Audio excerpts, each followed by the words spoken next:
class. My name is Mohammed and today I am listening to a lecture in which we will discuss about the covalent bond. So let us first write its define what is covalent bond. मुझे आगे आगे बढ़ना है, spirit school में पढ़ना है, मुझे आगे आगे बढ़ना है. As it's mentioned here that what is covalent bond? Covalent bond जो होता है वो दो एटम्स की म्यूचुअल शेयरिंग की वजह से वो बॉन्ड बनता है. म्यूचुअल शेयरिंग क्या होती है?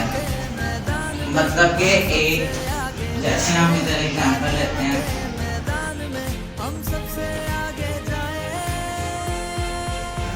म्यूचुअल शेयरिंग ये है कि ये जो हमने बनाए हैं ऑक्सीजन के, अब जो इनके दोनों इलेक्ट्रॉन हैं इनके आटोमोस्ट शेल में, वो एक दूसरे के आउटरमोस्ट शेल में भी मूव कर सकते हैं और अपने भी आउटरमोस्ट शेल में तो वो कर ही रहे हैं, लेकिन दूसरे में वो मूव कर सकते हैं. अब हम इसकी फॉर्मेशन के बारे में समझेंगे.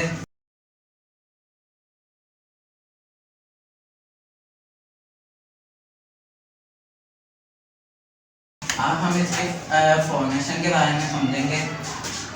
फर्स्ट ऑफ ऑल जो इलेक्ट्रॉन्स के एक एटम में होते न्यूक्लियस है और इलेक्ट्रॉन प्रोटॉन है, ठीक है. और जब एक एटम का न्यूक्लियस दूसरे एटम के न्यूक्लियस को रिपेल करेगा तो वो करेगा एनर्जी इंक्रीज, ठीक है. और जब वो और एक इलेक्ट्रॉन दूसरे के इलेक्ट्रॉन को भी जब रिपेल करेगा तो एनर्जी इंक्रीज होगी. और जैसे इधर लिखा गया force of attraction, force of attraction से जो एनर्जी डिक्रीज होगी वो दोनों एटम्स के दरमियान जो एक न्यूक्लियस दूसरे के इलेक्ट्रॉन को अट्रैक्ट करेगा, जिसकी वजह से एनर्जी डिक्रीज होगी. ये कूलम्ब लॉ के मुताबिक ये कॉन्सेप्ट है, ठीक है. और एक पॉइंट पे जाके फोर्स ऑफ अट्रैक्शन ज़्यादा हो जाएगी और दोनों एटम्स की एनर्जी डिक्रीज होगी, जिसकी वजह से स्टेबल बॉन्ड फॉर्म होगा, एक स्टेबल मॉलिक्यूल फॉर्म होगा.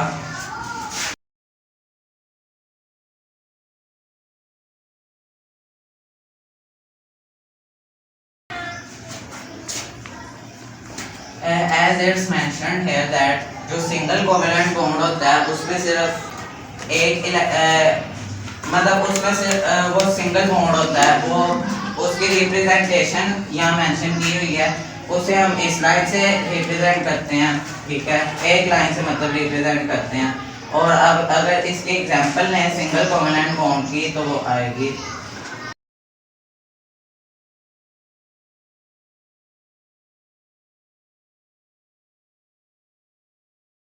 अब ये सिंगल कोवेलेंट बॉन्ड की एग्जांपल ही है. यहाँ पे ये वाली लाइन जो है ये हमने यूज की है, इसमें सिर्फ एक इलेक्ट्रॉन शेयर हो रहा है और ये समझना बहुत जरूरी है कि जब तक हम इसे डॉट क्रॉस नोटेशन में नहीं लिखेंगे तब तक इट्स नॉट एक्सेप्टेबल. ये इसका रूल है, इसके लिए डॉट क्रॉस नोटेशन. अब हम डबल कोवेलेंट बॉन्ड की एग्जांपल लिखते हैं.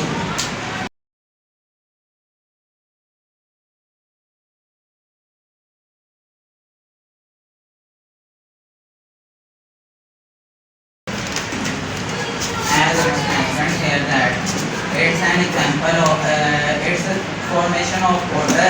It's about formation of water. अब हमने इसके डॉट क्रॉस नोटेशन में इसे लिख दिया है.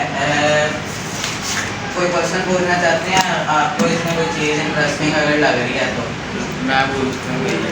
नहीं भाई उमर आप बताएं इसमें कुछ. मैं पूछता रहूँगा आपसे. आप हमने पीछे पढ़ा था, अगर किसी ने सुना हो, अगर किसी की तवज्जो हो तो एक डिस्टेंस पे जाके उस वो रुक जाएगा और उसकी एनर्जी डिक्रीज होगी, ठीक है. और वो इसमें डिस्टेंस है ये, उसने जैसे हमने इसमें बनाया है इसमें स्ट्रेट आई है, लेकिन इसमें जो है हमने 104 का एंगल बनाया है.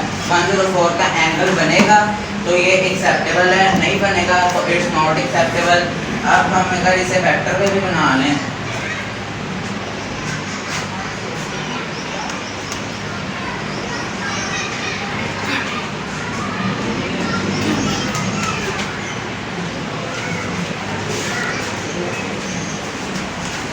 ये हमने एक वेक्टर से बना लिया है। इट्स वेरी इंपॉर्टेंट थिंग, ये नोटिस होगी आपकी, ठीक है। ये अगर आप ऐसे नहीं करेंगे इट्स रॉन्ग। अब हम ट्रिपल की अगर एग्जांपल लें,